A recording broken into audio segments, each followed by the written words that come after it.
Mais vous savez, la foi en Dieu est une source de salut. La conviction est une source de salut. Comme on dit en anglais, salvation. C'est-à-dire qu'on te sauve de quelque chose. Vous comprenez, non? Le salut là, ce n'est pas le salut du bonjour.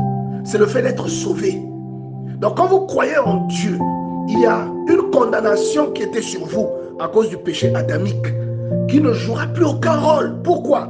Parce que Dieu a pris à l'avance quelqu'un. C'est-à-dire qu'il a pris à l'avance une disposition qui fait que la condamnation qui aurait dû tomber sur vous ne tombera plus sur vous. C'est pourquoi la Bible déclare dans le livre d'Ésaïe au chapitre 53, il était blessé pour nos péchés, brisé pour nos iniquités. Le châtiment qui nous donne la paix est tombé sur lui. Si par exemple hier vous avez commis un avortement, que vous ne connaissiez pas Dieu et que vous devez être jugé pour cet avortement, le fait de croire en Jésus-Christ vous rend exempt de ce jugement. C'est-à-dire que ça ne compte plus parce que lui, le péché que vous avez commis, il a pris la charge de ce péché.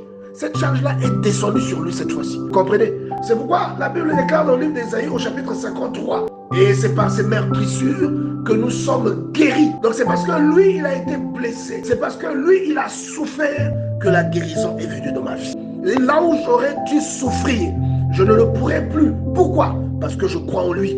Le fait de croire en lui me justifie. Comme je suis justifié, la condamnation n'a plus de sens dans ma vie. Et cette justification vient par lui. Il lui devient comme un parapluie qui me protège de cette eau de la condamnation qui aurait dû tomber sur moi et mouiller mes vêtements. C'est pourquoi on dit dans l'évangile de Jean, au premier chapitre, que celui qui reçoit la parole de Dieu, celui qui reçoit Dieu dans son cœur, Dieu lui donne un pouvoir. Ça vient de là en fait. Le fait de le recevoir, c'est la conversion, c'est le fait de l'accepter. Nous avons révisé ces process-là la semaine passée, où on parlait de la conviction du péché, on parlait de la repentance, on parlait du pardon des péchés, de la justification et de toutes ces choses-là. Donc le fait de recevoir Dieu est un renouvellement. Le fait de recevoir Dieu est une naissance non pas selon la volonté de l'homme et du sang, mais selon la volonté de Dieu. Tout ce qui était lié à la nature humaine d'une personne disparaît.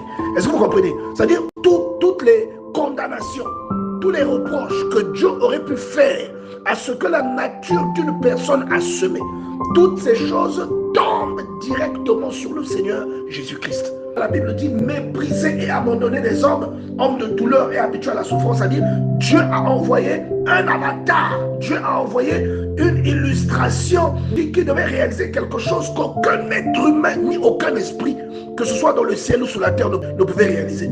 C'est de nos douleurs qu'il s'est chargé. Dans la douleur que toi tu aurais dû ressentir éternellement, lui il a pris cette douleur sur lui. Et nous l'avons considéré comme puni, frappé de Dieu.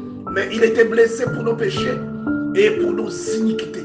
Et le châtiment qui donne la paix est tombé sur lui. Le châtiment qui rend justice, c'est-à-dire quelque chose que tu avais fait qui était mauvais. Et on doit te punir pour que justice soit faite. Ce châtiment-là est tombé sur lui.